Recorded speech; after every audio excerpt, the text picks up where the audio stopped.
ساکنان وادی سوات پاکستان خسارات زمین‌لرزه سنگین روز 26 اکتبر را حساب و کتاب می‌کنند. مرکز این زلزله در افغانستان بود، ولی بنا به خبرها این آفت طبیعی در پاکستان دست کم 237 کشته به جا گذاشت.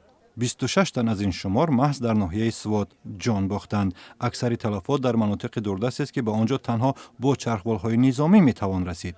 مقامات انتظار دارند که شمار قربانی‌ها باز هم خواهد افزود. در قزاقستان از سروزیر ژاپن شینزو آبه گرم استقبال گرفتند. آبه با بازدیدش از قزاقستان سلسله سفری یک هفته‌ینه خود به کشورهای آسیای مرکزی را به پایان می‌رساند. برخی این سفر را یک نوع واکنش توکیو به نفوذ افزاینده اقتصادی چین در آسیای مرکزی ارزیابی می‌کنند. شینزو آبه ضمن سفرش به قزاقستان با رئیس این جمهوری نورسلطان نظربایف ملاقات کرده برای بنیاد نخستین نیروگاه هسته‌ای قزاقستان کمک توکیو را پیشنهاد کرد.